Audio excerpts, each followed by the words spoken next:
Hello everybody, this is Julien from Checos. I'm very happy to be with you, and today I will speak about Rex Britannorum, one of our next game. This is an historical, strategical game, and it takes place between the first landing of Caesar in the island of Great Britain in 55 before Christ, and the full invasion and the full conquest of the island, except for the far north of Great Britain, by Claudius in 43.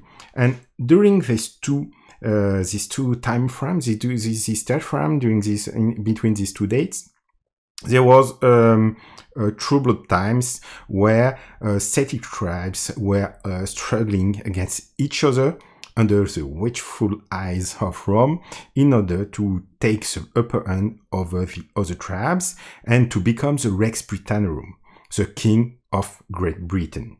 And this is what we will play. As a player, we will be one of these Celtic tribes leader, and the idea will be to get enough influence in order to be the Rex Britannorum.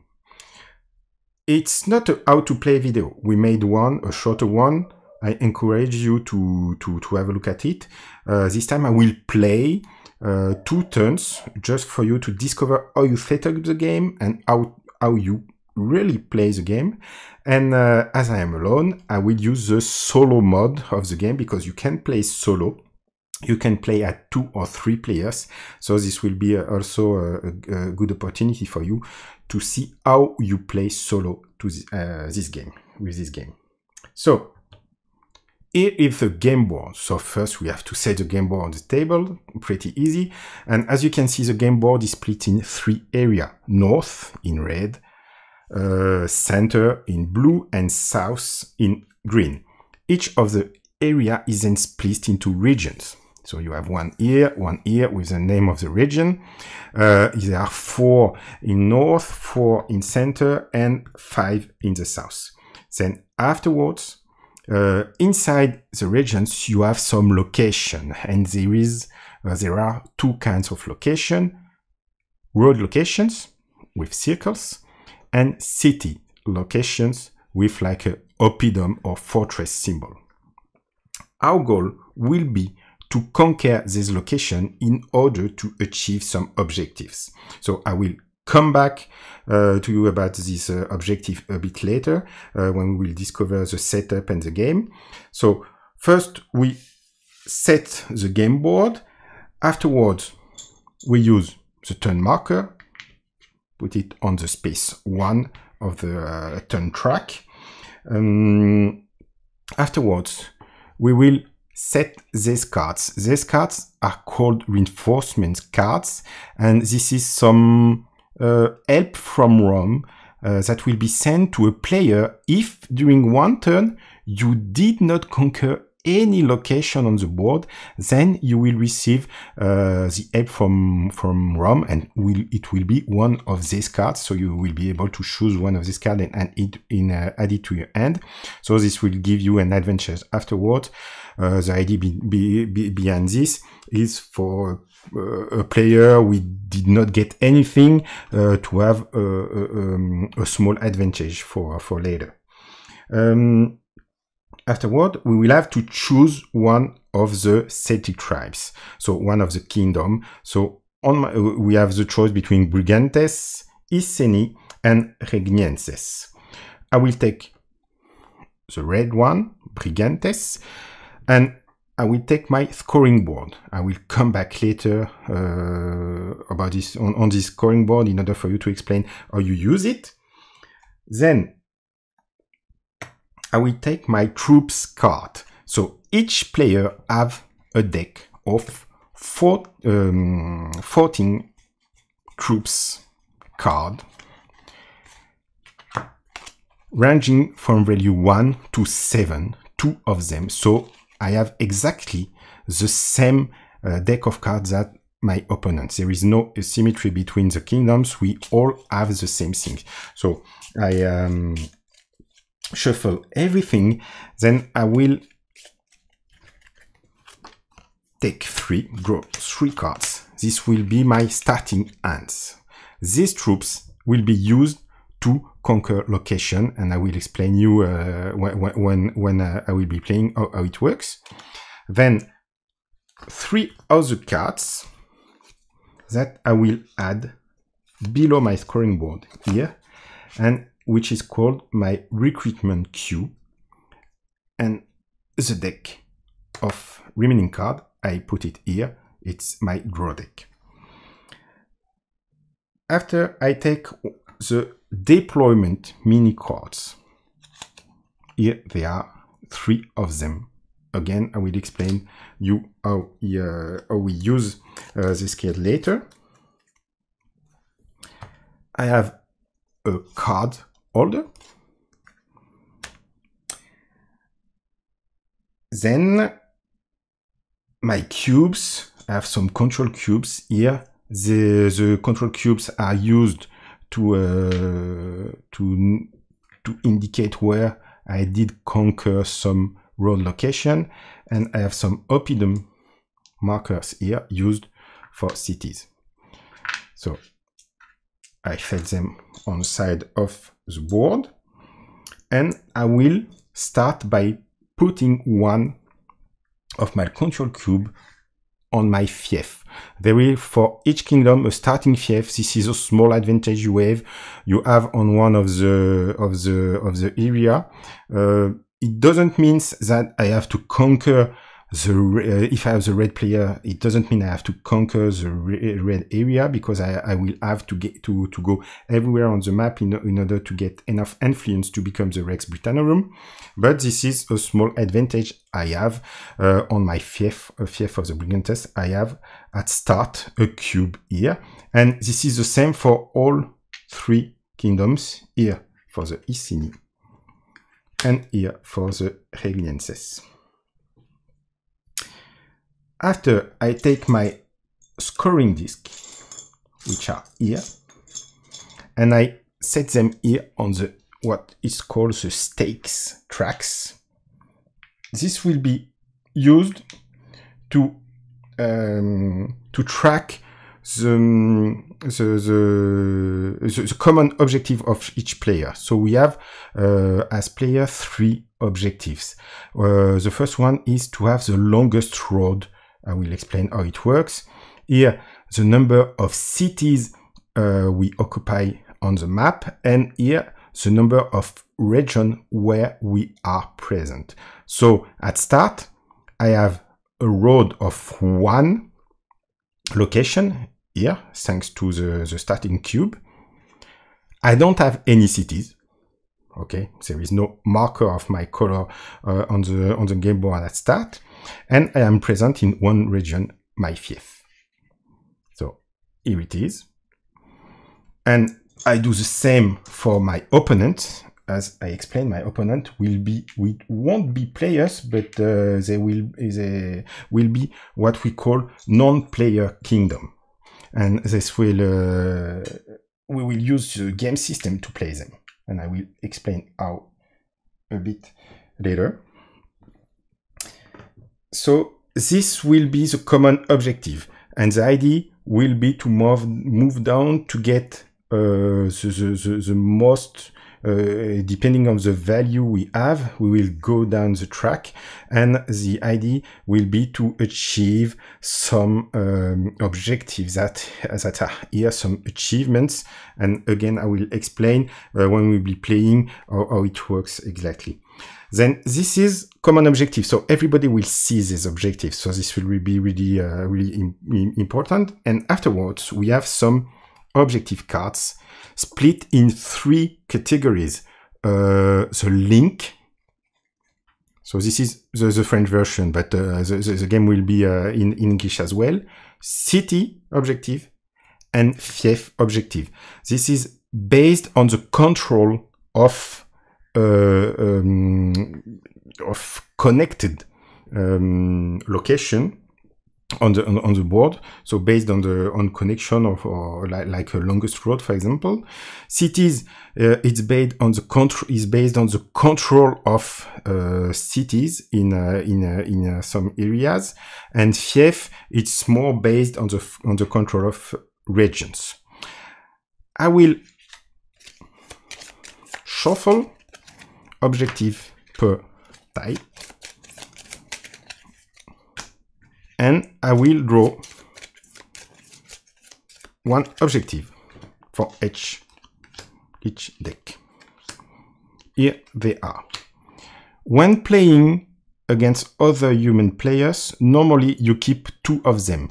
So you can choose because sometimes there are some advantage and some relation between the objectives. So this is a way for you to think about the way you will organize your strategy, your overall strategy. But when playing solo, I have to keep 3, all of them. So if I have a closer look here, it's fief. The fief objective, the first thing is I will have to control the Brigantes fief at the end of the game. This is quite good for me because as I explained, I am the red player, so the Brigantes player. I already have 1 cube at start. So in order to control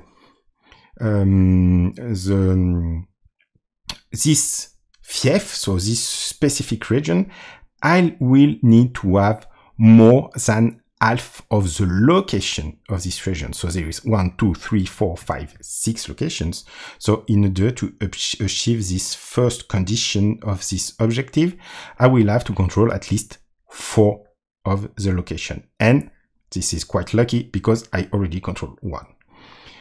Afterwards, I will get the other condition is to be present in the region Katuvelani, which is in the center region, so the center area. So yeah, I will need either to have 1 cube here or 1 oppidum marker here in order to achieve this condition of this objective card. Then afterwards, the last one is control this area. So we have 3 location. So if I am present in 2 of these locations, then I am considered like having control of it, which is important in the really important with the objective cards is in order to achieve the second condition. To get the second condition, you have to achieve the first one, and for the third one, to get the third one, you have to achieve the second and the first one.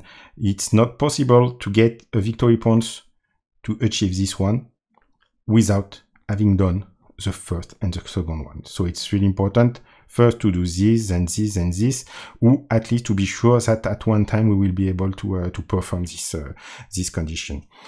For the city, my first objective, my first condition is control the city of North area. So it synergies quite well with the fact that I have to control the Brigantes fief, because I will have maybe to focus more on the north area. After, for the center area, I have to be present in one of the city of this area, and the third, I need to be present in 2 cities and at least 1 in the fief regnenses, which is here. So you can see that we have 2 cities. This one is a bit specific. It's a city controlled by Rome at the beginning of the game. So I will come back to this maybe later. And the last one is a link. And I will have first to control the link between the city Iska and the city Dorndorvia, which is from here to here. So there is 1, 2, 3, 4, 5 locations, and I will have to be present in at least 3 of them in order to achieve this condition of this objective cards. It's quite good with this objective, you see, because I have to control this. So if I control this, maybe it will be easier for me to control also the link between the 2 cities. The link, it includes the starting city, the end city, and road location between them. Afterwards, I have to be present in one of the city of this junction, this link, either this one or either this one, and afterwards control one of the region, either this one or either this one. So you can see that there is a link between all of these objectives, so it focuses on this part of the map. So this gives me a first insight of the strategy I will have to deploy in order to get the most possible victory points for my hidden personal objective, because which is important, the other player they don't know that I have this objective to perform. This is hidden, and I have also to think about the common objectives that are here.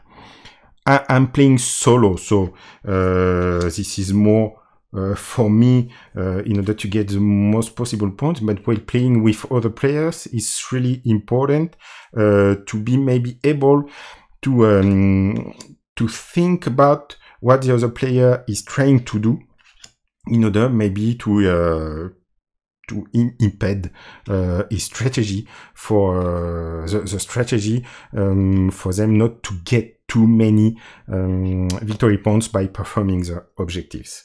So there is quite a lot of decision to take from turn to turn in order to be able to perform, to achieve your personal objective and common objectives. And sometimes you will have to take really a difficult decision. Here it is, we've done the setup. I will just have to add and to explain you how it works for the non-player kingdoms. I won't use the scoring board on the player side. I will turn them, flip them, and here I have the instruction, the behavior of each of the non-player kingdom. We have 3 different behaviors. As you can see, they are all different. So you can play by doing whatever combination you want. Maybe trying to play against this one plus this one, or this one plus this one. When playing 2 players, you can add also a non-player kingdom, or we have 2-player variants which do not use the non-player kingdoms. And for this game, I will use Cogidubnus, sorry for my Latin accent, and this one is the impetuous. We don't know really where he will go.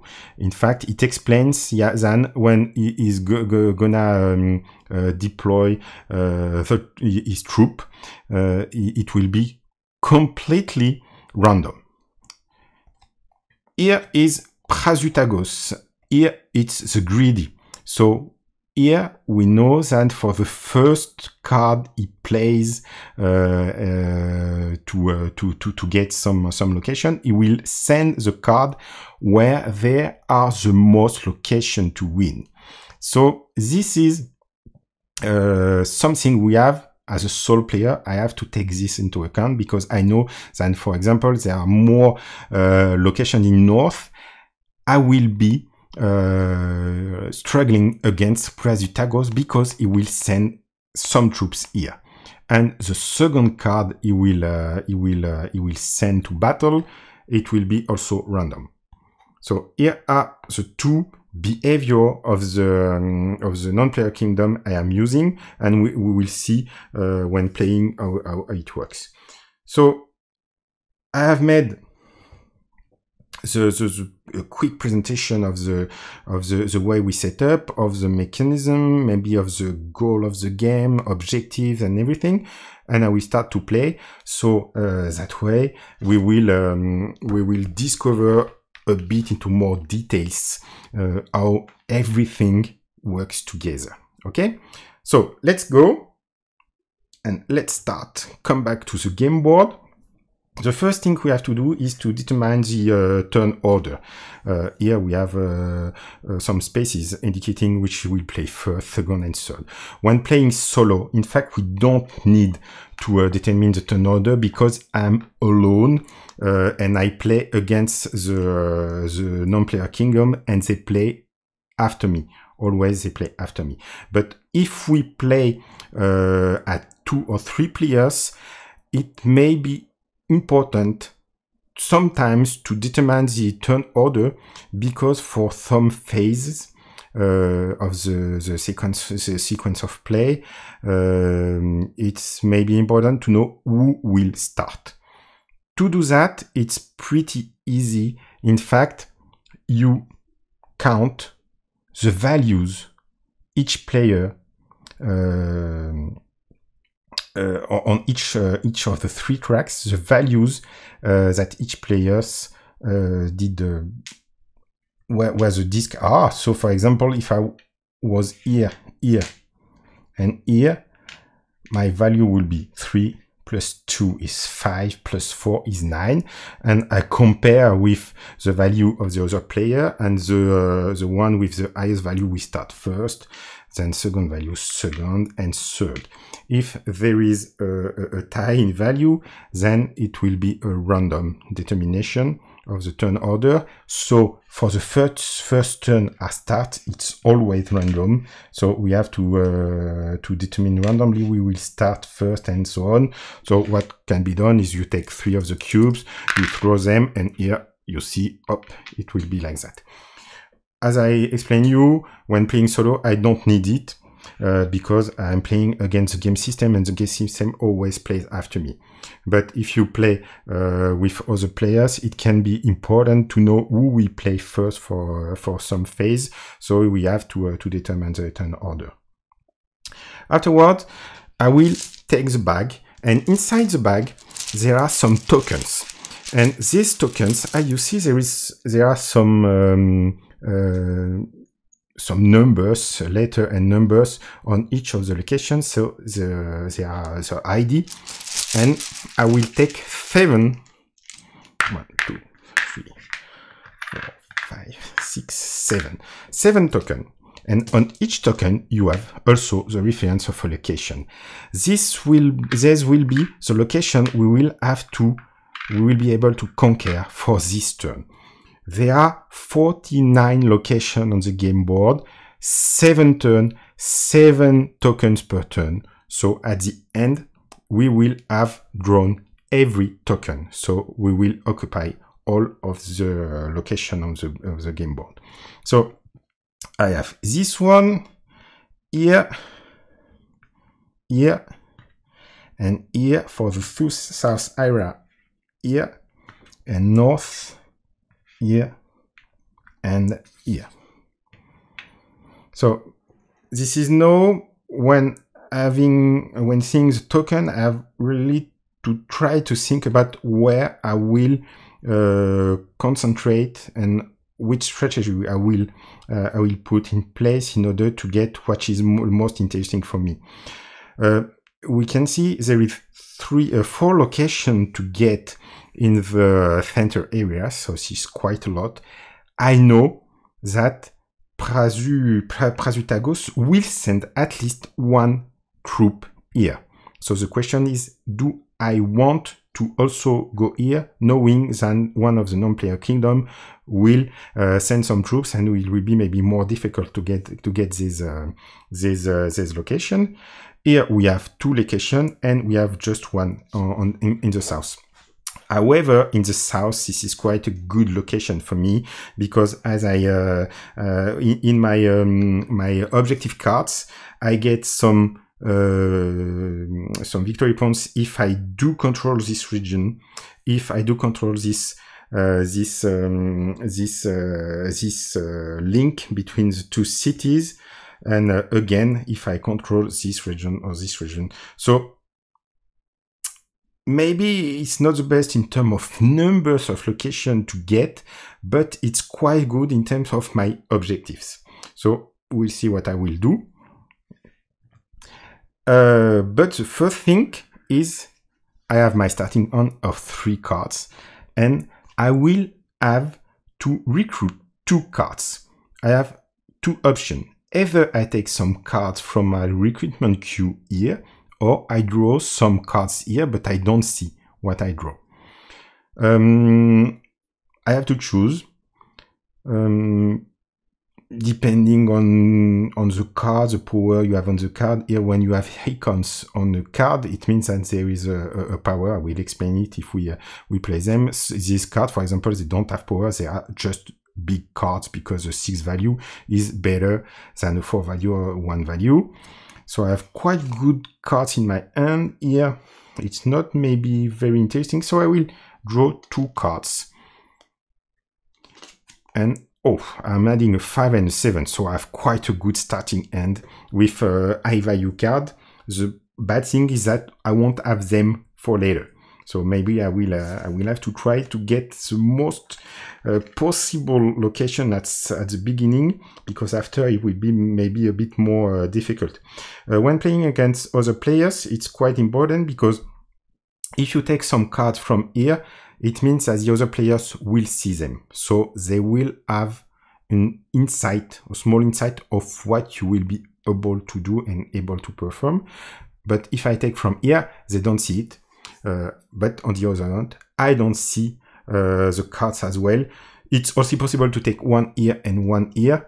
But whatever, if I take one here, I have to complete, okay, with one card from my drawing. Which is really important to know is that I have 14 cards. I will play 2 cards per turn. Again, 7 turns, 14 cards. So I will play all of my cards. There is no cards that will stay aside. So it's important to be aware of it. After, I have to do the planification phase. So this is why I have a card holder. It's because I can use 2 of the cards I have here and add them in my card holder and use the deployment mini card to indicate where I find the troop, either in the north, either in the center, or either in the south area. As I said, will be really happy to have this one. So I think this is maybe a lot, but I think I will maybe secure by playing a 6 card in the south area. And after, question is, do I go here, knowing that I will get some, it will be maybe difficult because the bot will also go here, or I try to go on the north, but I have nothing really to win. I will try to go to the center by playing a big card, and I hope that it will be good for me. So when playing against other players, in fact, you do a planification and it's hidden. And when you have to do the resolution, you just reveal everybody at the same time, and after you do the resolution. So here this is what I play. This, for the moment, it stays in my hand, and for the bot, I will play them. So Cogignibus the Impetuous, I don't know where I will go. So this will be completely and totally random. So I take also his mini cards. Oh, I use the wrong ones. Oops.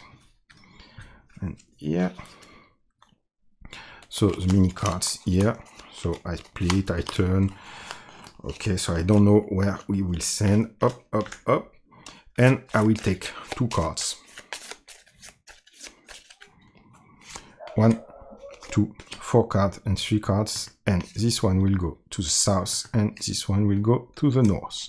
So for the moment it's pretty good for me, I guess. We will check after.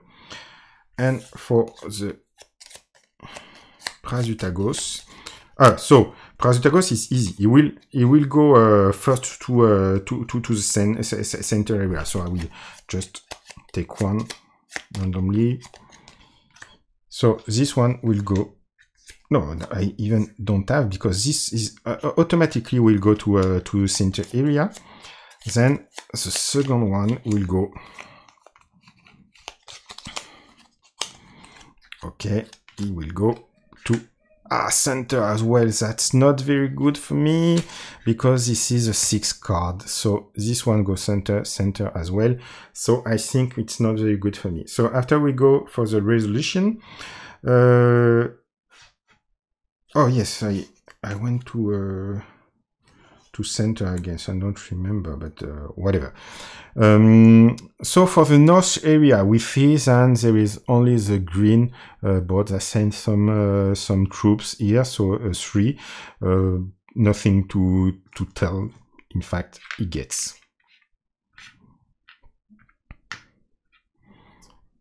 this. After for center, here is 9. I have only 6. So he's stronger than me. However, when you win location in an area, you can just, when you are a winner, get 3 of them. And as you see, there is 3. So in fact, it will be like normally when playing with other players, it's pretty easy. They choose where they want to go. The human player, they choose where he wants to go. But in the case of a non-player kingdom, this is just determined randomly. So I just take here the location, and he will get 2, the 1, and the 6 location. 1, 2, 3, 1, 2. Okay, we get all this. And I am considered a vassal. And when I am a vassal, after the winner gets the location, I will take what's left. So I don't have choice. And this will be this one. I'm quite lucky, in fact, because maybe you remember, but here, oh, sorry, I have to place a red one of my color. If I am present in this region here, then I will get 1 victory point. But first, I will have to get this one. So it's at this time, it's really, really, really important for me to achieve this objective in order to get this one. Then for the south, I'm alone.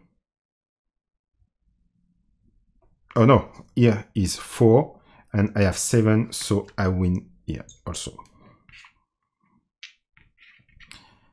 The used token, we set them aside, they won't be used anymore. And here is, this is just discarded, won't be used anymore. The card I used as well are discarded. Yeah, I set them aside, and this will be reused, the deployment mini cards. So it's done. Now that we have done all the, we have one locations, and now we will see on each of the track here how it evolves. So for the road, the longest road, this is all the road locations that are connected. So for example, if I have one here, I have 1, 2, 3 connected road locations. I will move up to the 3. But for the moment, I don't have a long road. The longest one is 1 here, 1 here, 1 here. It's the same for the other bot player. For roads, oppidum cities, they don't count. For the cities, I did not win any cities. The blue player get, or the blue non-player kingdom get 1. And for the region, I am presenting 1, 2, 3 region here. Okay, the blue 1, 2, 3, and green is 1, 2. Here we are. So we move to the second turn and we start a new turn. We don't have to determine the turn order, but for example, in this example, the blue would have 1, 3, 6, so I think it will be first. Me as red, I'm 1, 0, so it means 1 and 3, I will have 4. And the green player would have 1, 2, 3. So if we were some human players, it will be the turn order. But this is not relevant in the case of a solo game. So I take 7 more. 5, 6, and 7. I have a really, that's quite good because I draw a special token. I will explain. It's a Joker token. I will explain how it works later. Here it is.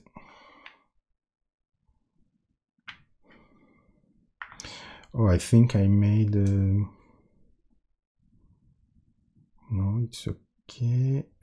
So here, here, here, here, and here, and here. Again, we have a lot of location on the center area, really 2 here and just 1 here. So I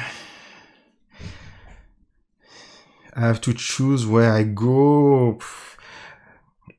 and which card I will take. I'm not really happy with these cards here. So I will again draw 2 cards. And it's better. And it's better, I will explain you why.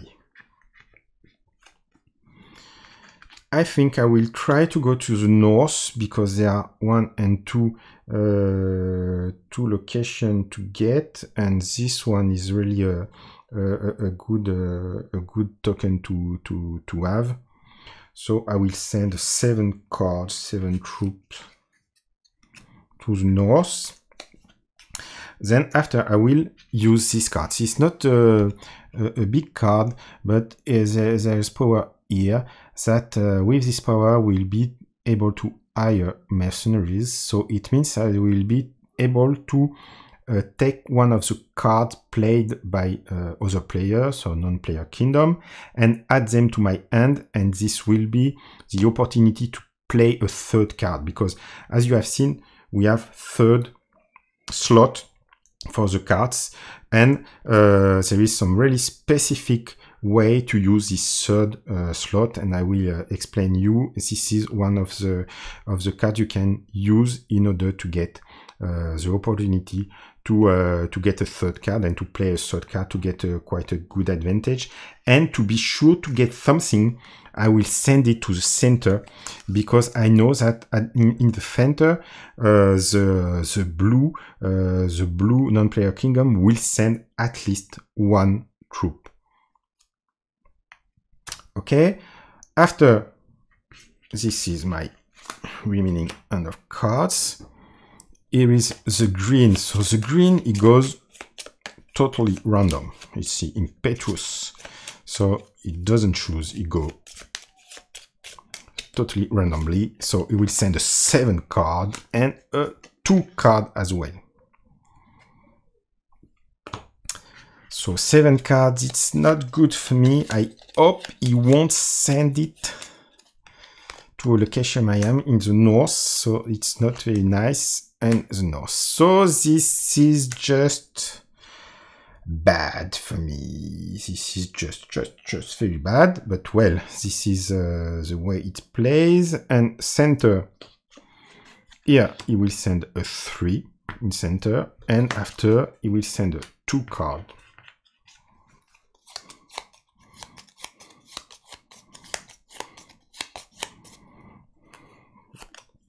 To the north as well. So let's go. In the north, 7 plus 2, it's 9. Here it's 2, and me, I just have 7. So I am beaten by Cogidubnus.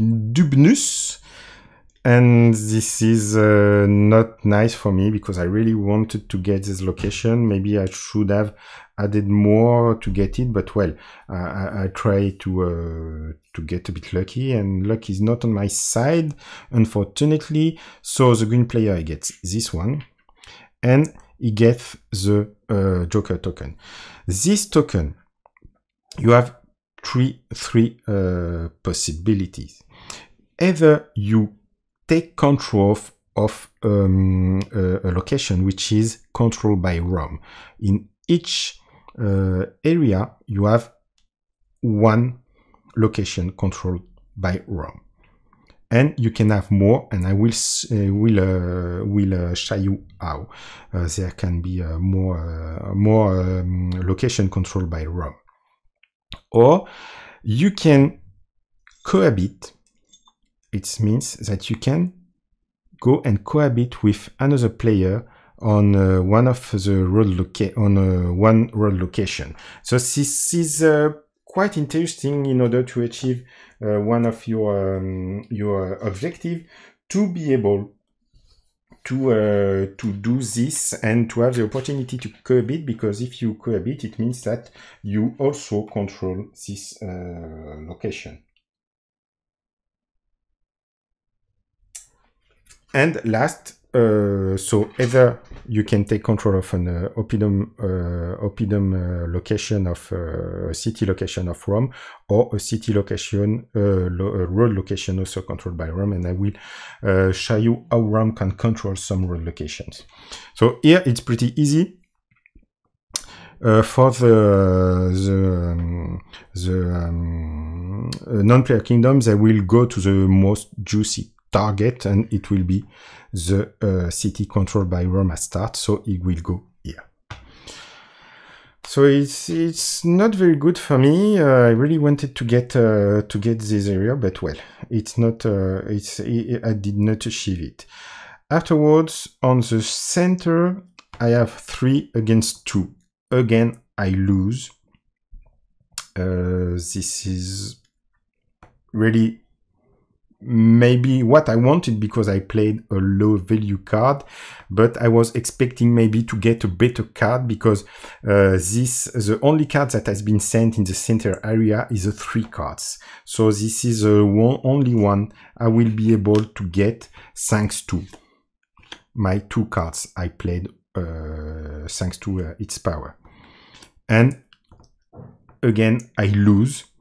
There is 4 location token, so 5 will be blue player, location 12 here, okay, also location 10, and the last one, because he's the winner, he gets 3 locations, so the last one will be for me 8, and at least I have this. It's not so much. I'm not really in a very good position. I will have to try to get something better. I do hire or capture this card, and I add it to my hand of cards, and everything else is discarded.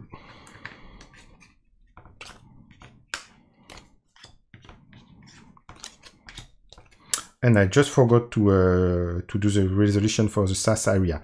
The SAS area, nobody sent some troops in the SAS area. So it means that this location is attributed to ROM. So you flip the token and you have the ROM eagle.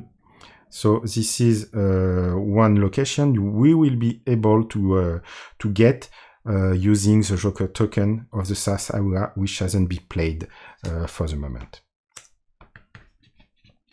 So I get my mini cards here.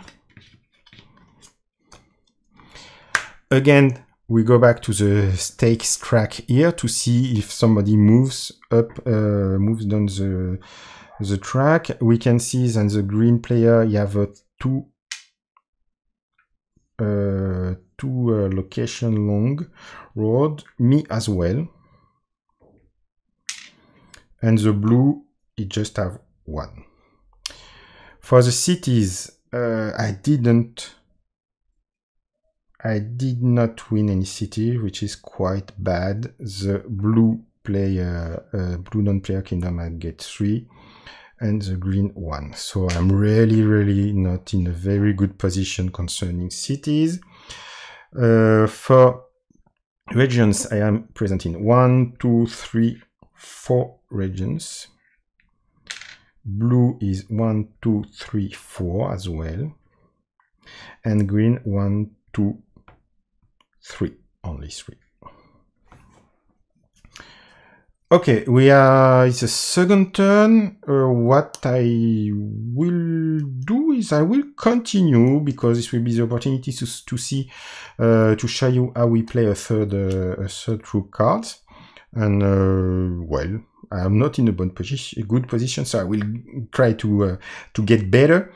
We move to turn 3. So let's start. Again, 7 tokens.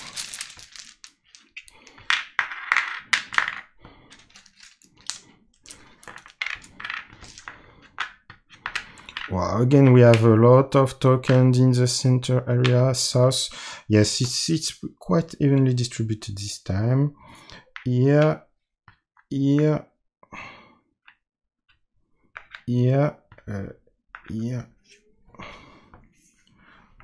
4 and 3 and 3 here. So if we have 3 here, we have 3 here, and just 1 in the north.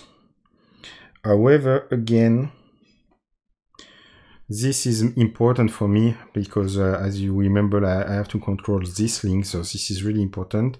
And I have also to control this region, which is my fief, with this card.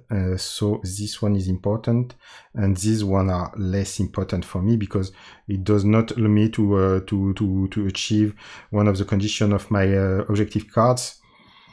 So I think I won't go here. I think I won't go here. So for recruitment, I will again get this one and this one this time. I complete here.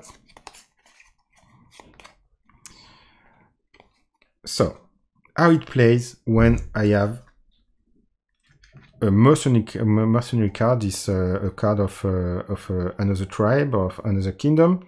It means that I will be able to play a third card. So first I will take my firsts. This the power of this card is to be able to curb it with another kingdom. So here there is something which is quite interesting for me, but I don't want to invest too much because there is just one location to get. So I will just send 1. That way, even if I am a vassal, I will be able to use this to curb it and to add one of my cube, my control cubes. So it looks pretty interesting to do. And after, I will send, because I really want to get in the south area again, so I will send a 5 to the south.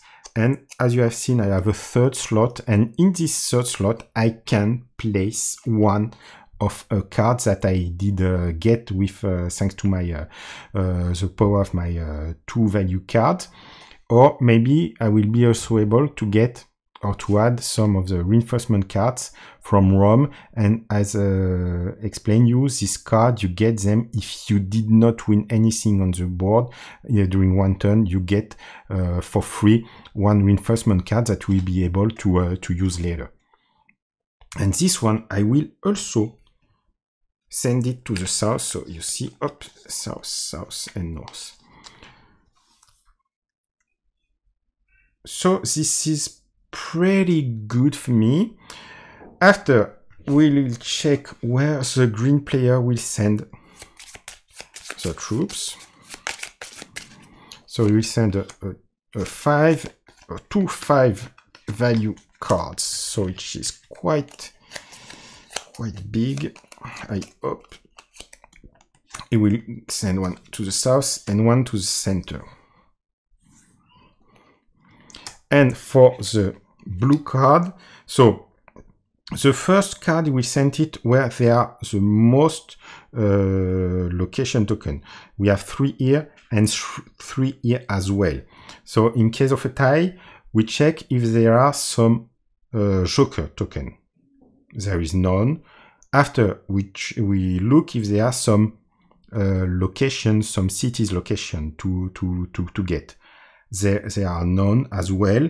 So the last, it's north, center, and south. So it will send the first card to his first card to the center area, and it will be a 6 card.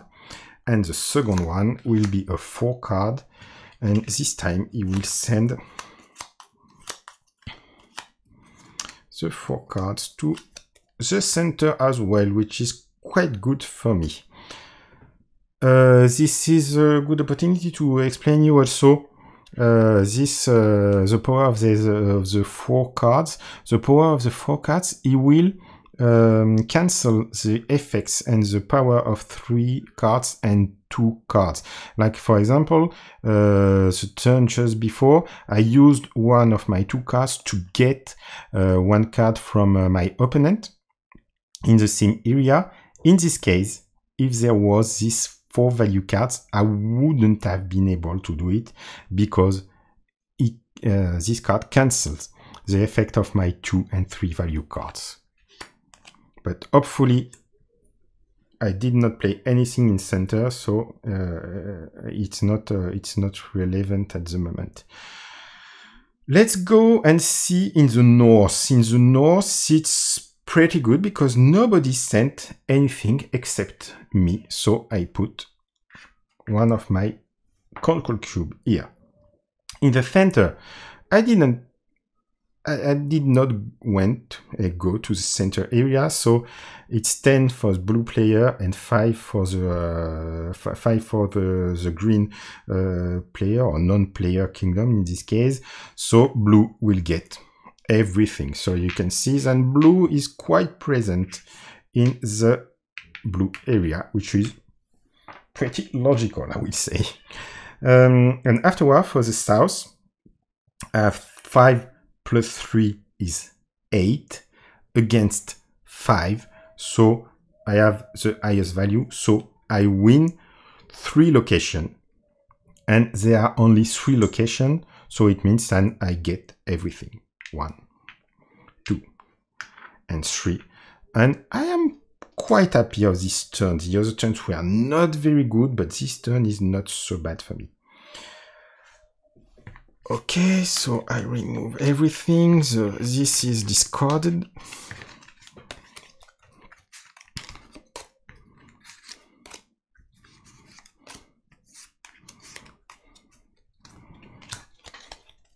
And now, again, I do the evaluation on each stake tracks here. So for the longest road, yeah, it's pretty good here because you see I have 1, 2, 3 linked location roads. So I have a 3 linked road. The blue does have it as well. And the green, it just have 2 linked. I don't think the green player, yes, the green non-player kingdom did not get anything. So normally we shouldn't move any of the disc here. For the cities, 1, 2, 3 again. I don't think there was cities to get. So 1 here. Me, I'm still at 0. And for the region, I am present in 1, 2, 3, 4, 5, 6. The blue player 1, 2, 3, 4.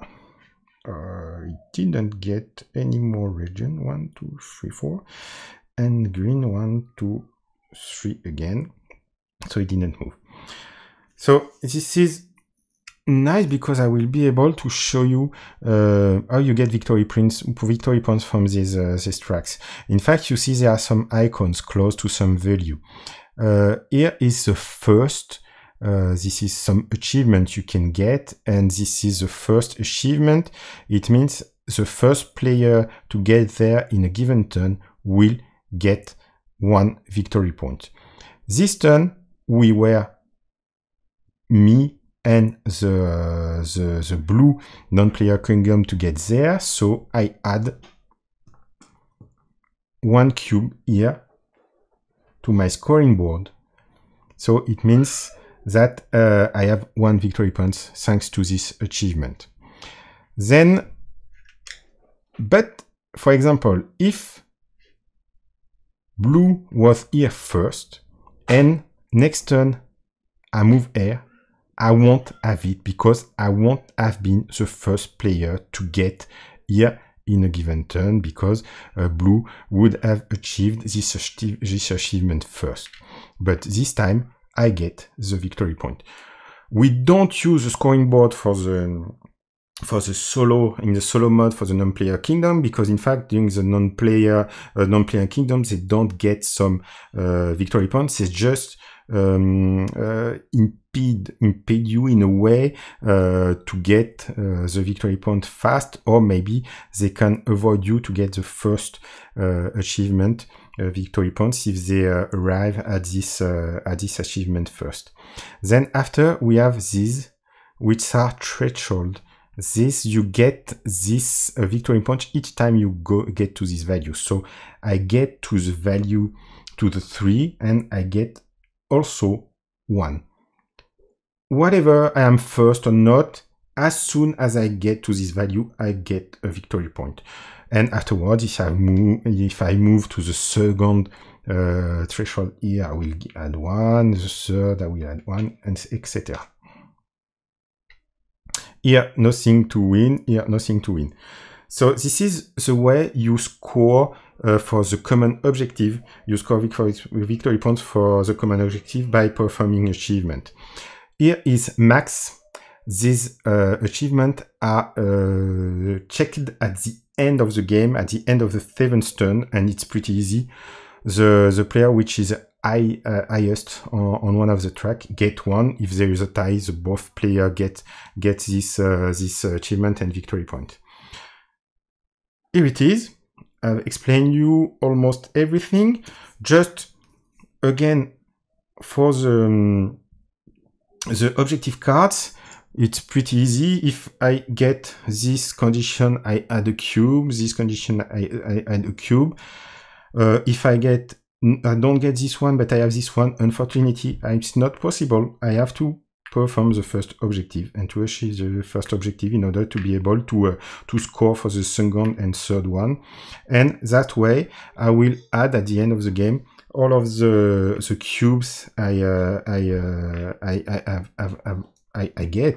got, and I will count to know how I did perform compared to a